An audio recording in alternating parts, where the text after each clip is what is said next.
ಮೈಸೂರು ಕೊಡಗು ಲೋಕಸಭಾ ಕ್ಷೇತ್ರದ ಜನಪ್ರಿಯ ಸಂಸದರಾಗಿರುವಂತಹ ಶ್ರೀ ಯದುವೀರ್ ಚಾಮರಾಜ ಕೃಷ್ಣದತ್ತ ಒಡೆಯರ್ ಅವರೇ, ವೇದಿಕೆ ಮೇಲೆ ಆಸೀನರಾಗಿರ್ತಕ್ಕಂಥ ವಿಪಕ್ಷ ನಾಯಕರಾಗಿರುವಂತಹ ಆರ್ ಅಶೋಕ್ ರವರೇ, ಛಲವಾದಿ ನಾರಾಯಣ ಸ್ವಾಮಿ ರವರೇ, ಮಾಜಿ ಉಪಮುಖ್ಯಮಂತ್ರಿಗಳು, ಚಿತ್ರದುರ್ಗ ಜಿಲ್ಲೆಯ ಹೆಮ್ಮೆಯ ಸಂಸದರು ಹಿರಿಯರಾಗಿರ್ತಕ್ಕಂಥ ಗೋವಿಂದ್ ಕಾರಜೋಳಜಿರವರೇ, ಮಾಜಿ ಸಚಿವರು, ನಮ್ಮೆಲ್ಲರ ಹಿರಿಯರು ಆತ್ಮೀಯರಾಗಿರ್ತಕ್ಕಂಥ ಶ್ರೀರಾಮುಲುರವರೇ, ಜನಪ್ರಿಯ ಸಂಸದರಾಗಿರುವಂತಹ PC ಮೋಹನ್ ರವರೇ, ಕ್ಷೇತ್ರದ ಜನಪ್ರಿಯ ಶಾಸಕರಾಗಿರುವಂತಹ ಶ್ರೀವತ್ಸ ರವರಿದ್ದಾರೆ,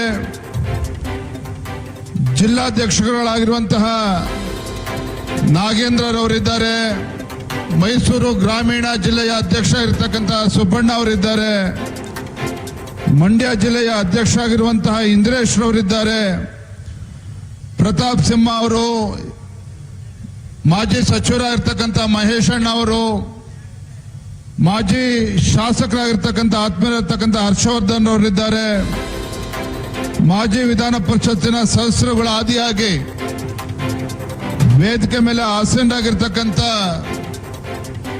ಪಕ್ಷದ ಎಲ್ಲ ಹಿರಿಯರೇ, ವೇದಿಕೆ ಮುಂಭಾಗದಲ್ಲಿ ಆಸೀನರಾಗಿರ್ತಕ್ಕಂಥ ಕಾಯಕ ಸಮುದಾಯಗಳ ಎಲ್ಲ ಬಂಧುಗಳೇ, ಪತ್ರಿಕಾ ಹಾಗೂ ಮಾಧ್ಯಮದ ಸ್ನೇಹಿತರೆ, ಬಂಧುಗಳೇ, ರಘು ಕೌಟಿಲ್ಯ ಅವರಿಗೆ ಈ ಒಂದು ಸನ್ಮಾನ ಮಾಡ್ತಕ್ಕಂಥ ಸಮಾರಂಭದಲ್ಲಿ ಈ ಕಾರ್ಯಕ್ರಮದ ವಿಶೇಷತೆ ಏನಪ್ಪಾ ಅಂತ ಹೇಳಿದ್ರೆ, ಬಹಳ ಪ್ರೀತಿಯಿಂದ ನಮ್ಮ ಕುಂಬಾರ ಸಮಾಜ ನಿರ್ಮಾಣ ಮಾಡಿರ್ತಕ್ಕಂಥ ಈ ದೀಪದೊಂದಿಗೆ ಗಾಣಿಗ ಸಮಾಜ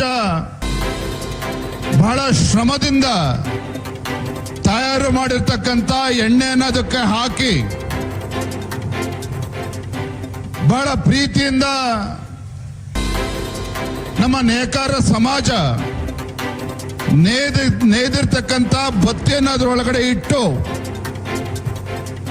ಹೀಗೆ ಎಲ್ಲರ ಕಾಯಕ ಸಮುದಾಯಗಳ ಬೆವರಿನಿಂದ ನಿರ್ಮಾಣ ಮಾಡಿರ್ತಕ್ಕಂಥ ಈ ಭವ್ಯವಾಗಿರ್ತಕ್ಕಂಥ ದೀಪದ ಪ್ರಜ್ವಲನೆಯೊಂದಿಗೆ ಈ ಕಾರ್ಯಕ್ರಮ ಉದ್ಘಾಟನೆ ಆಗಿದೆ. ನನ್ನ ಆಶಯ ಅಂತ ಹೇಳಿದ್ರೆ, ಏನು ಅಣ್ಣ ಬಸವಣ್ಣನವರು 12ನೇ ಶತಮಾನದಲ್ಲಿ ಸಮಾಜದ ನಿರ್ಮಾಣವನ್ನ ಮಾಡಬೇಕು ಅಂತ ಹೇಳಿ ಎಲ್ಲ ಕಾಯಕ ಸಮಾಜಗಳನ್ನ ಒಗ್ಗೂಡಿಸ್ತಕ್ಕಂಥ ಕೆಲಸ ಏನು ಮಾಡಿದ್ರು, ಅದೇ ರೀತಿ ಇವತ್ತು ದೀಪ ಪ್ರಜ್ವಲನೆ ಆಗಿದೆ. ಮುಂದಿನ ದಿನಗಳಲ್ಲಿ ಕರ್ನಾಟಕ ರಾಜ್ಯದಲ್ಲಿ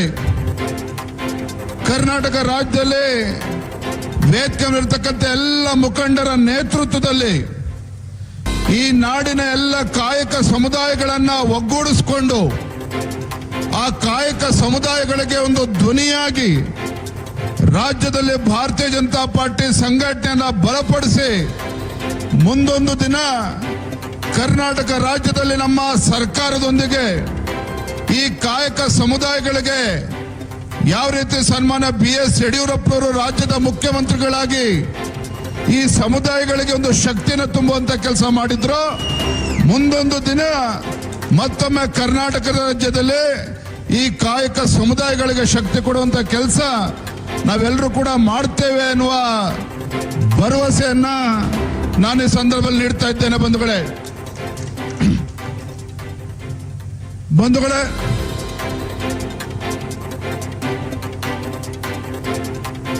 12ನೇ ಶತಮಾನದಲ್ಲಿ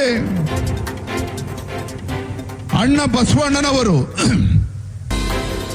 ಈ ನಾಡಿನಲ್ಲಿ ಒಂದು ಸಮಾಜದ ನಿರ್ಮಾಣ ಆಗಬೇಕು ಅಂತ ಹೇಳಿ ಕಾಯಕ ಸಮಾಜಗಳನ್ನು ಕೂಡ ಸೇರಿಸಿಕೊಂಡು ಕಾಯಕವೇ ಕೈಲಾಸ ಅಂತೇಳಿ ಸಮ ಸಮಾಜದ ನಿರ್ಮಾಣದ ಕನಸನ್ನ ಅಣ್ಣ ಬಸವಣ್ಣನವರು ಕಂಡಿದ್ರು. 12ನೇ ಶತಮಾನದಲ್ಲಿ ಅಣ್ಣ ಬಸವಣ್ಣನವರ ಕನಸು ನನಸಾಗ್ತಾ ಇದ್ರೆ 21ನೇ ಶತಮಾನದಲ್ಲಿ ಕಾಯುವುದೇ ಕೈಲಾಸ ಅಂತೇಳಿ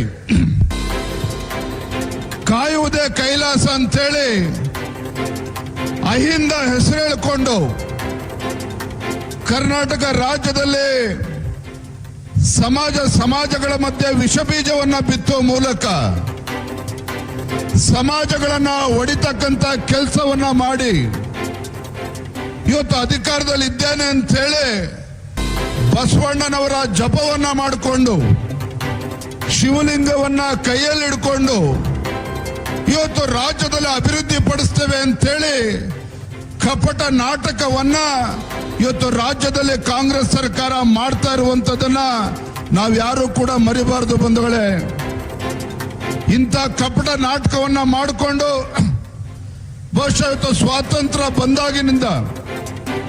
ಸ್ವಾತಂತ್ರ್ಯ ಬಂದ ಮೇಲೆ ದೇಶದಲ್ಲಿ ಮತ್ತು ಕರ್ನಾಟಕ ರಾಜ್ಯದಲ್ಲಿ 60 ವರ್ಷಗಳ ಹೆಚ್ಚಿಗೂ 60 ವರ್ಷಗಳ ಕಾಲ ನಿರಂತರವಾಗಿ ದೇಶದಲ್ಲಿ ಕರ್ನಾಟಕ ರಾಜ್ಯದಲ್ಲಿ ಆಡಳಿತ ನಡೆಸಿರ್ತಕ್ಕಂಥವ್ರು ಇದೇ ಕಾಂಗ್ರೆಸ್ ಪಕ್ಷ. ನಾನು ಈ ವೇದಿಕೆ ಮೂಲಕ ಒಂದು ಮಾತನಾಡೋದಕ್ಕೆ ಇಚ್ಛೆ ಪಡ್ತೇನೆ. ದೇಶದಲ್ಲಿ ಇವತ್ತು ನಾನಾ ರೀತಿ ಚರ್ಚೆಗಳು ಇವತ್ತು ಆಗ್ತಾ ಇದೆ. ಆದ್ರೆ ನಾನು ಇವತ್ತು ವೇದಿಕೆ ಮೂಲಕ ಒಂದು ಒತ್ತಾಯವನ್ನು ಮಾಡ್ತೇನೆ. 50-60 ವರ್ಷಗಳ ಕಾಲ ಆಡಳಿತ ನಡೆಸಿರ್ತಕ್ಕಂಥ ಕಾಂಗ್ರೆಸ್ ಪಕ್ಷ ಈ ಕಾಯಕ ಸಮುದಾಯಗಳ ಕಣ್ಣೀರನ್ನು ಒರೆಸ್ತಕ್ಕಂಥ ಕೆಲಸ ಕಾಂಗ್ರೆಸ್ ಪಕ್ಷ ಮಾಡಿದ್ಯಾ, ಇದ್ರ ಬಗ್ಗೆನೂ ಕೂಡ ಇವತ್ತು ಚರ್ಚೆ ಆಗಬೇಕಾಗಿದೆ. ಸುದೀರ್ಘವಾಗಿ ದೇಶದಲ್ಲಿ ರಾಜ್ಯದಲ್ಲಿ ಆಡಳಿತ ನಡೆಸಿರ್ತಕ್ಕಂಥ ಕಾಂಗ್ರೆಸ್ ಪಕ್ಷ ಈ ನಾಡಿನ ದೇಶದಲ್ಲಿರ್ತಕ್ಕಂಥ ಹಿಂದುಳಿದ ಸಮುದಾಯಗಳು ಇರಬಹುದು, ಪರಿಷ್ಠ ಜಾತಿ ಪರಿಷ್ಠ ಪಂಗಡಗಳು ಇರಬಹುದು, ಇವರೆಲ್ಲರ ಹೆಸರು ಹೇಳಿಕೊಂಡು ವೋಟ್ ಬ್ಯಾಂಕ್ ಆಗಿ ಮಾಡಿಕೊಂಡು ರಾಜಕಾರಣವನ್ನು ಮಾಡಿದ್ಯಾ ವಿನಃ ಈ ಕಾಂಗ್ರೆಸ್ ಪಕ್ಷ ಈ ಶೋಷಿತ ಪೀಡಿತ ಸಮುದಾಯಗಳು, ಹಿಂದುಳಿದ ಸಮುದಾಯಗಳು, ಕಾಯಕ ಸಮುದಾಯಗಳಿಗೆ ಏನು ಕೊಡುಗೆಯನ್ನು ಇವತ್ತು ಕಾಂಗ್ರೆಸ್ ಪಕ್ಷ ಕೊಟ್ಟಿದೆ, ಇದ್ರ ಬಗ್ಗೆನೂ ಕೂಡ ಇವತ್ತು ಚರ್ಚೆ ಆಗಬೇಕಾಗಿದೆ ಬಂಧುಗಳೇ. ಇದ್ರ ಬಗ್ಗೆನೂ ಕೂಡ ಚರ್ಚೆ ಆಗಬೇಕಾಗಿದೆ. ಯಾವ ಬಾಬಾ ಸಾಹೇಬ್ ಅಂಬೇಡ್ಕರ್ ಅವರು ಷಡ್ಯಂತ್ರ ಮಾಡಿ ಕುತಂತ್ರದಿಂದ ಯಾವ ಬಾಬಾ ಸಾಹೇಬ್ ಅಂಬೇಡ್ಕರ್ ಅವರು ಕಾಂಗ್ರೆಸ್ ಅವರು ಮನಸ್ಸು ಮಾಡಿದ್ರೆ ಈ ದೇಶದ ಪ್ರಧಾನಮಂತ್ರಿ ಆಗ್ಬೋದಾಗಿತ್ತು. ಬಾಬಾ ಸಾಹೇಬ್ ಅಂಬೇಡ್ಕರ್ ಅವರು ಪ್ರಧಾನಮಂತ್ರಿ ಆಗ್ಬೋದಾಗಿತ್ತು. ಆದ್ರೆ ಷಡ್ಯಂತ್ರ ರೂಪಿಸಿ ಬಾಬಾ ಸಾಹೇಬ್ ಅಂಬೇಡ್ಕರ್ ಅವರ ಏನು 2 ಬಾರಿ ಲೋಕಸಭಾ ಚುನಾವಣೆಯಲ್ಲಿ ಸೋಲಿಸಿರ್ತಕ್ಕಂಥ ಕಾಂಗ್ರೆಸ್ ಪಕ್ಷ ಇವತ್ತು ಬಾಬಾ ಸಾಹೇಬ್ ಅಂಬೇಡ್ಕರ್ ಅವರ ಹೆಸರು ಹೇಳಿಕೊಂಡು ಮತ್ತೆ ಓಟನ್ನ ಗಿಟ್ಟಿಸ್ತಕ್ಕಂಥ ಕೆಲಸವನ್ನು ಇವತ್ತು ಕಾಂಗ್ರೆಸ್ ಪಕ್ಷ ಮಾಡ್ಕೊಂಡು ಬರ್ತಾ ಇದೆ. ಬಂಧುಗಳೇ, ಇವತ್ತು ಕಾಂಗ್ರೆಸ್ ಪಕ್ಷ ಕಾಯಕ ಸಮುದಾಯಗಳಿಗೂ ಕೂಡ ನ್ಯಾಯ ಕೊಡ್ಲಿಲ್ಲ. ಕಾಯಕ ಸಮುದಾಯಗಳ ಬದುಕನ್ನು ಕಟ್ಕೊಡ್ತಕ್ಕಂಥ ಕೆಲಸ ಕಾಂಗ್ರೆಸ್ ಪಕ್ಷ ಮಾಡಲಿಲ್ಲ. ಕಾಂಗ್ರೆಸ್ ಪಕ್ಷ ಈ ದೇಶದ ಈ ನಾಡಿನ ಯಾವುದೇ ಸಮುದಾಯಗಳಿಗೆ ನ್ಯಾಯವನ್ನ ಕೊಡ್ತಕ್ಕಂಥ ಕೆಲಸ ಮಾಡಲಿಲ್ಲ. ಇವತ್ತು ನಾವಿವತ್ತು ನಮ್ಮನ್ನ ನಾವು ಪ್ರಶ್ನೆ ಮಾಡ್ಕೋಬೇಕಾಗಿದೆ. ಇಷ್ಟು ಸುದೀರ್ಘವಾಗಿ ಆಡಳಿತ ನಡೆಸಿರ್ತಕ್ಕಂಥ ಕಾಂಗ್ರೆಸ್ ಪಕ್ಷ ಈ ದೇಶದಲ್ಲಿ ಇವತ್ತು ಬಡವರಾಗಿದ್ದಾರೆ ಅಂತ ಹೇಳಿದ್ರೆ ಅದಕ್ಕೆ ಕಾಂಗ್ರೆಸ್ ಹೊಣೆಗಾರಲ್ವಾ ಹಾಗಾದ್ರೆ? ಕಾಂಗ್ರೆಸ್ ಹೊಣೆಗಾರಲ್ವಾ ಹಾಗಾದ್ರೆ? ಇವತ್ತು ಪರಿಷ್ಠ ಜಾತಿ ಪರಿಷ್ಠ ಪಂಗಡ ಹಿಂದುಳಿದ ವರ್ಗಗಳು ಕಣ್ಣೀರನ್ನು ಒರೆಸ್ತಕ್ಕಂಥ ಕೆಲಸ ಮಾಡಲಿಲ್ಲ.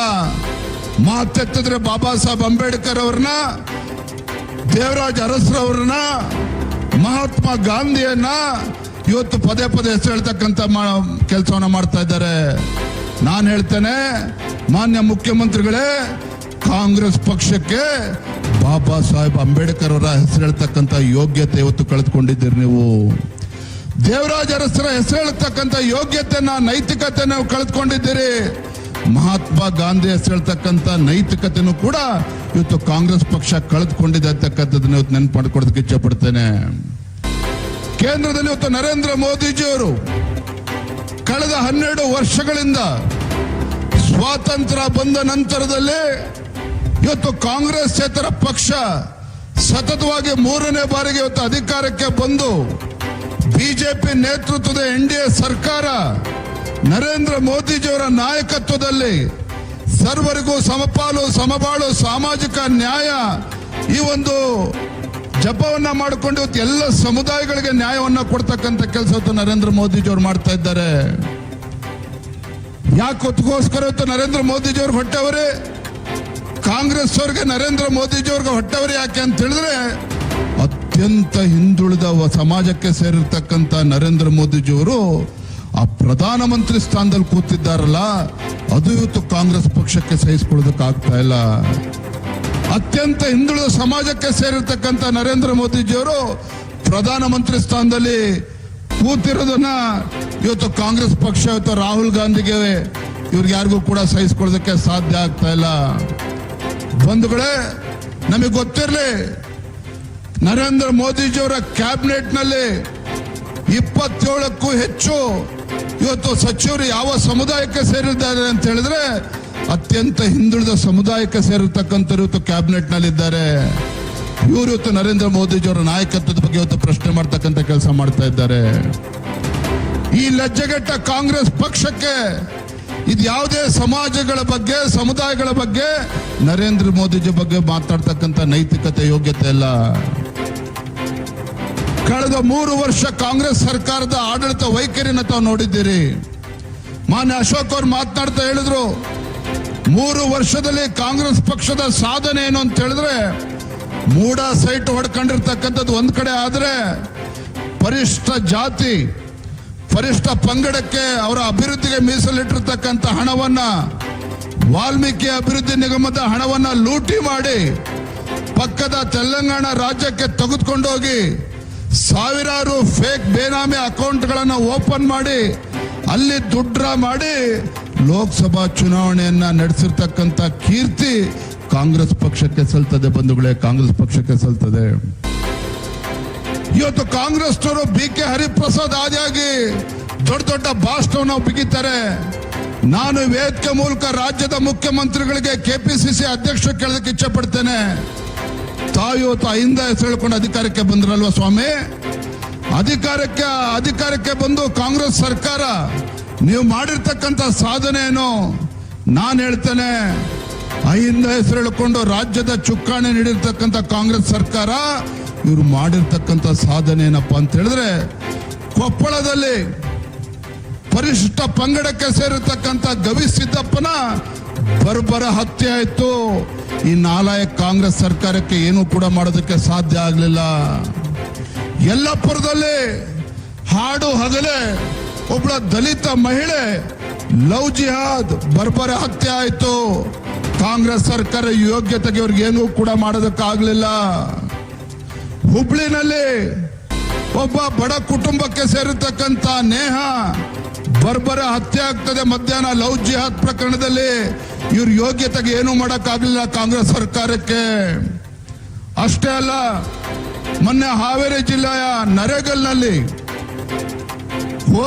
ಹೋರಿ ಓಡಿಸ್ತಕ್ಕಂಥ ಸಂದರ್ಭದಲ್ಲಿ ಕುರುಬ ಸಮಾಜಕ್ಕೆ ಸೇರಿರ್ತಕ್ಕಂಥ ಕೆಲ ಯುವಕರು ಹೋರಿ ಬೆದರಿಸೋದಕ್ಕೆ ಪಟಾಕಿ ಹೊಡೆದ್ರು ಅಂತೇಳಿ ಕೆಲವು ಮತೀಯ ಶಕ್ತಿಗಳು ಬಂದು ಲೋಹಿತ್ ಕುರುಬರು ಬಂದು ಕೈ ಕಡಿದ್ರಲ್ಲ, ಏನ್ ನರಾಸತ್ತೋಗಿತ್ತ ಕಾಂಗ್ರೆಸ್ ಸರ್ಕಾರಕ್ಕೆ.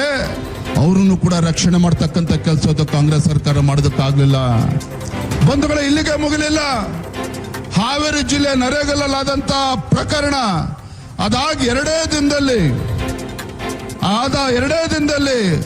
ರಟ್ಟೆಹಳ್ಳಿನಲ್ಲಿ ಮರಾಠ ಸಮಾಜಕ್ಕೆ ಸೇರಿರ್ತಕ್ಕಂಥ ಶಿವಾಜಿ ರಾವ್ 60 ವರ್ಷದ ಒಬ್ಬ ಯಜಮಾನರು ಕ್ಷುಲ್ಲಕ ಕಾರಣಕ್ಕೆ ಮತೀಯ ಶಕ್ತಿಗಳು ಬಂದು ಹಾಡು ಹಗಲೇ ಅವ್ರನ್ನ ಕೊಲೆ ಮಾಡ್ತಕ್ಕಂಥ ಕೆಲಸ ಮಾಡಿದ್ರು.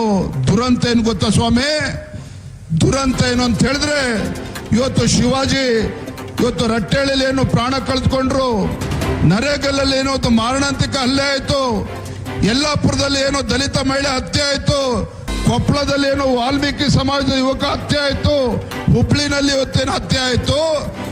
ಈ ಲಜ್ಜೆಗೆಟ್ಟ ಕಾಂಗ್ರೆಸ್ ಸರ್ಕಾರದ ಯಾವುದೇ ಮಂತ್ರಿ ಆ ಮನೆಗಳಿಗೆ ಭೇಟಿ ಕೊಡಲಿಲ್ಲ. ಇಂಥ ನಾಳೆ ಕಾಂಗ್ರೆಸ್ ಸರ್ಕಾರ ಇವತ್ತು ರಾಜ್ಯದಲ್ಲಿದೆ.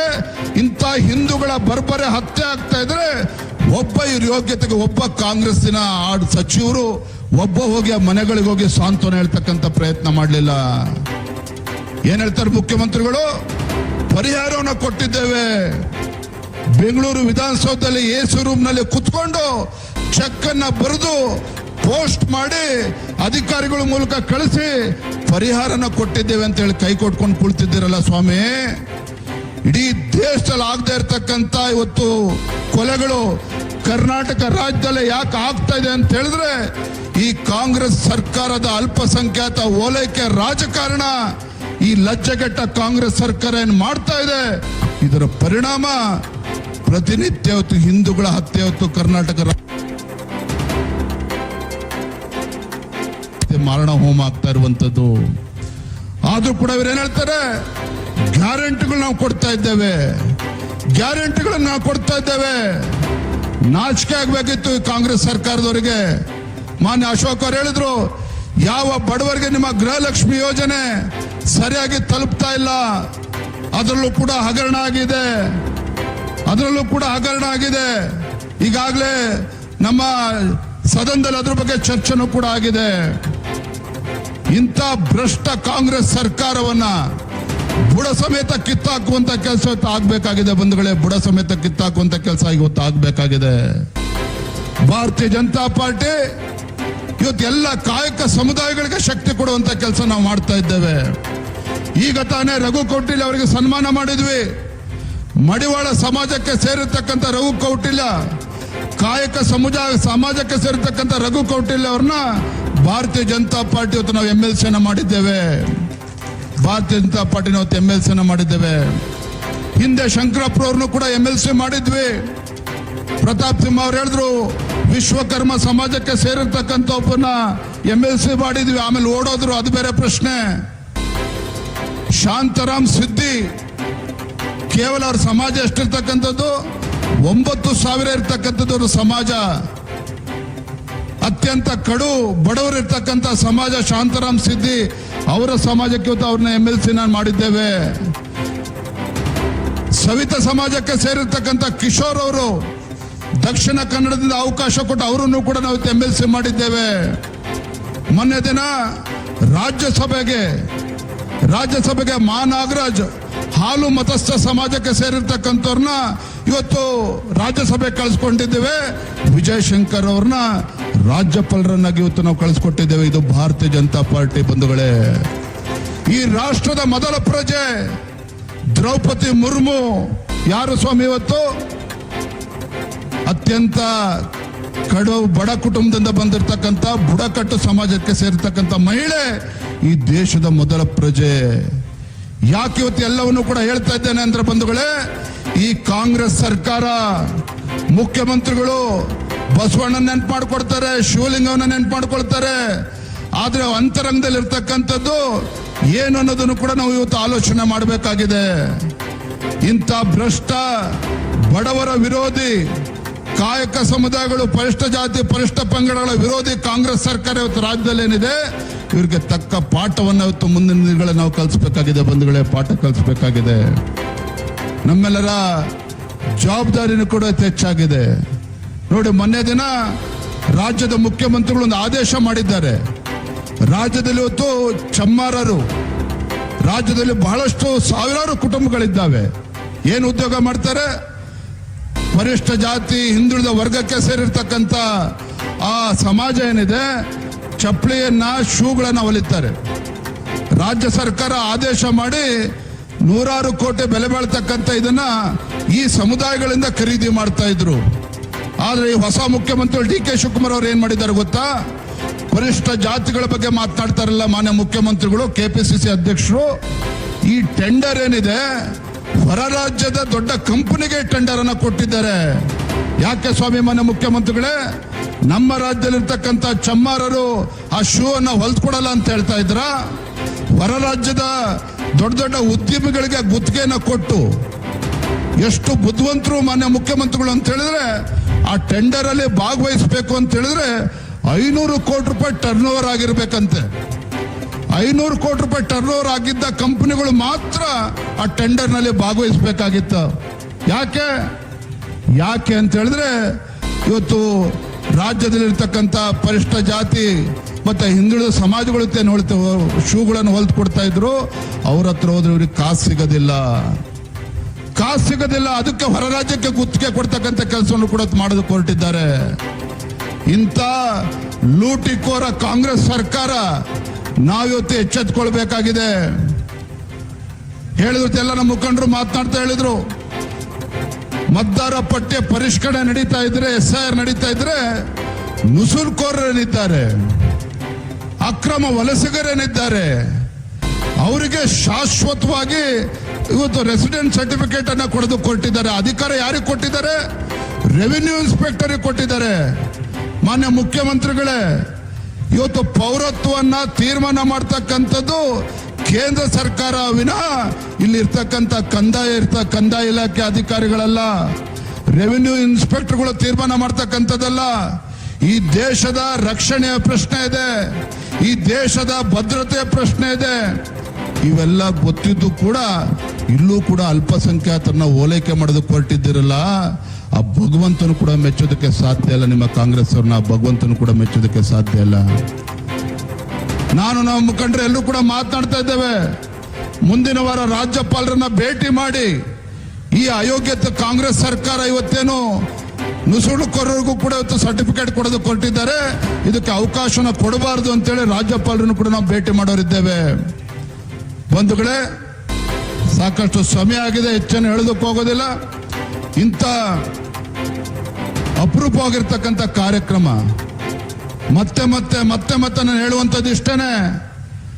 ರಾಜ್ಯದ ಸರ್ವಾಂಗೀಣ ಅಭಿವೃದ್ಧಿ ಆಗಬೇಕು ಅಂತ ಹೇಳಿದ್ರೆ, ಕರ್ನಾಟಕದಲ್ಲಿ ಒಳ್ಳೆ ಆಡಳಿತ ಬರಬೇಕು ಅಂತ ಹೇಳಿದ್ರೆ, ಕರ್ನಾಟಕ ರಾಜ್ಯದಲ್ಲಿ ಇವತ್ತು ಬಡವರ ಪರವಾಗಿ ಒಳ್ಳೆ ಸರ್ಕಾರ ಬರಬೇಕು ಅಂತ ಹೇಳಿದ್ರೆ, ಕರ್ನಾಟಕ ರಾಜ್ಯದಲ್ಲಿ ಇವತ್ತು ಹಿಂದುಳಿದ ಸಮುದಾಯಗಳ ಪರವಾಗಿ, ಕಾಯಕ ಸಮುದಾಯಗಳ ಪರವಾಗಿ ಇವತ್ತು ಒಳ್ಳೆ ಆಡಳಿತ ಬರಬೇಕು ಅಂತ ಹೇಳಿದ್ರೆ ಇವತ್ತು ಅದು ಭಾರತೀಯ ಜನತಾ ಪಾರ್ಟಿಯಿಂದ ಮಾತ್ರ ಸಾಧ್ಯ. ಅದನ್ನು ನಾವಿತ್ತು ಮಾತನಾಡಬೇಕಾಗಿದೆ ಬಂಧುಗಳೇ.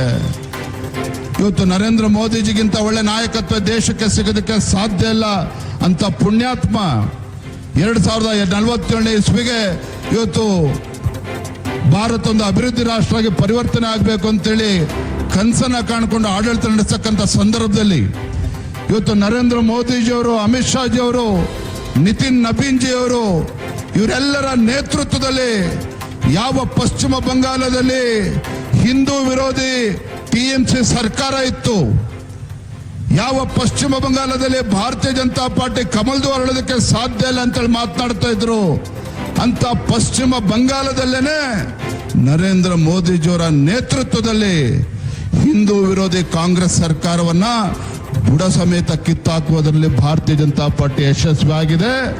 ಮುಂದಿನ ದಿನಗಳಲ್ಲಿ ನಾನು ನಿನ್ನೆ ಮಾನ್ಯ HD ಕುಮಾರಸ್ವಾಮಿ ಅವರ ಹತ್ರ ಕೂಡ ಮಾತನಾಡಿದ್ದೇನೆ. ಹಾಗಾಗಿ ವಿಶ್ವಾಸದಿಂದಿರಿ, ಮುಂದಿನ ದಿನಗಳಲ್ಲಿ ಕರ್ನಾಟಕ ರಾಜ್ಯದಲ್ಲೂ ಸಹ ಇಂಥ ಒಂದು ಹಿಂದೂ ವಿರೋಧಿ ಕಾಂಗ್ರೆಸ್ ಸರ್ಕಾರವನ್ನ ಬುಡ ಸಮೇತ ಕಿತ್ತಾಕುವಂತ ಶಕ್ತಿ ನಮ್ಮ ಕಾರ್ಯಕರ್ತರಿಗಿದೆ. ಹಾಗಾಗಿ ಒಳ್ಳೆ ದಿನಗಳು ಬಂದೇ ಬರ್ತದೆ. ನಾನು ಮಾನ್ಯ ರಘು ಕೌಟಿಲ್ಯ ಅವರಲ್ಲಿ ಮತ್ತೆ ಎಲ್ಲ ನಮ್ಮ ಮುಖಂಡರಲ್ಲಿ ವಿನಂತಿ ಮಾಡ್ತಕ್ಕಂಥದ್ದು ಇಷ್ಟೇನೆ, ಎಲ್ಲ ಸಮಾಜಗಳನ್ನ ವಿಶ್ವಾಸಕ್ಕೆ ತೆಗೆದುಕೊಂಡು, ಎಲ್ಲ ಸಮಾಜಗಳನ್ನ ಸಮುದಾಯಗಳನ್ನ ವಿಶ್ವಾಸಕ್ಕೆ ತೆಗೆದುಕೊಂಡು ನಾವು ರಾಜ್ಯಾದ್ಯಂತ ಪ್ರವಾಸ ಮಾಡಿ ಮುಂದಿನ ದಿನಗಳಲ್ಲಿ ಸಂಘಟನಾ ಇನ್ನು ಬಲಪಡಿಸತಕ್ಕಂಥ ಕೆಲಸ ಮಾಡೋಣ ಅನ್ನುವ ಮಾತನ್ನ ಈ ಸಂದರ್ಭದಲ್ಲಿ ಹೇಳ್ತಾ ತುಂಬಾ ಸಂತೋಷ ಆಗಿದೆ. ಇನ್ನು ರಘು ಕೋಟಿಲ್ ಅವರು ಕೂಡ ಮಾತನಾಡಿರಿದ್ದಾರೆ, ನಮ್ಮ ಸಂಸದರು ಕೂಡ ಮಾತನಾಡಿರಿದ್ದಾರೆ. 1/4 ಗಂಟೆಯಲ್ಲಿ ಕಾರ್ಯಕ್ರಮ ಮುಗೀತದೆ. ದಯವಿಟ್ಟು ಎಲ್ಲರೂ ಕೂಡ ಸಮಾಧಾನದಲ್ಲಿ ತಾವೆಲ್ಲರೂ ಕೂಡ ಕೇಳಬೇಕು ಅನ್ನೋ ಮಾತನ್ನ ಈ ಸಂದರ್ಭ ಹೇಳ್ತಾ, ನಮ್ಮ ಪಕ್ಷದ ಮುಖಂಡರಲ್ಲಿ ರಘು ಕೂಡ ಎಲ್ಲರೂ ಕೂಡ ವಿನಂತಿ ಅಷ್ಟೇನೆ, ದಯವಿಟ್ಟು ಆಯ್ತು ಇನ್ನು ಕೂಡ ಸಂಘಟನೆನ ಬಲಪಡಿಸೋಣ, ಎಲ್ಲ ಒಟ್ಟಿಗೆ ಕೆಲಸ ಮಾಡೋಣ ಮಾತನ್ನು ಹೇಳ್ತಾ, ವೇದಿಕೆ ಮೇಲಿರ್ತಕ್ಕಂಥ ಎಲ್ಲ ಹಿರಿಯರಿಗೆ, ವೇದಿಕೆ ಮುಂಭಾಗದಲ್ಲಿರ್ತಕ್ಕಂಥ ಎಲ್ಲ ನಮ್ಮ ಕಾಯಕ ಸಮುದಾಯದ ಎಲ್ಲ ಸಮಾಜದ ಬಂಧುಗಳಿಗೆ, ವೇದಿಕೆ ಮೇಲೂ ಕೂಡ ಮರಾಠ ಸಮಾಜ ಇರ್ಬೋದು, ನೇಕಾರ ಸಮಾಜ ಇರ್ಬೋದು, ಅದೇ ರೀತಿ ಮಡಿವಾಳ ಸಮಾಜ ಇರ್ಬೋದು, ಸವಿತಾ ಸಮಾಜ ಇರ್ಬೋದು, ಉಪ್ಪಾರ್ ಸಮಾಜ ಇರ್ಬೋದು, ನಮ್ಮ ನಾಯಕ ಸಮಾಜ ಇರ್ಬೋದು, ಎಲ್ಲ ಸಮಾಜದ ಎಲ್ಲ ಮುಖಂಡರುಗಳಿದ್ದಾರೆ. ಅವರೆಲ್ಲರೂ ಕೂಡ ತಮ್ಮೆಲ್ಲರೂ ಕೂಡ ವಂದಿಸಿ ನಾನು ಮಾತನ್ನು ಮುಗಿಸ್ತಾ ಇದ್ದೇನೆ. ಬಲೋ ಭಾರತ್ ಮಾತಾ ಕಿ, ಬಲೋ ಭಾರತ್ ಮಾತಾ ಕಿ. ದೇಶದ ಹೆಮ್ಮೆಯ ಪ್ರಧಾನಮಂತ್ರಿ ನರೇಂದ್ರ ಮೋದಿಜಿ ಅವರಿಗೆ, ದೇಶದ ಹೆಮ್ಮೆಯ ಪ್ರಧಾನಮಂತ್ರಿ ನರೇಂದ್ರ ಮೋದಿಜಿ ಅವರಿಗೆ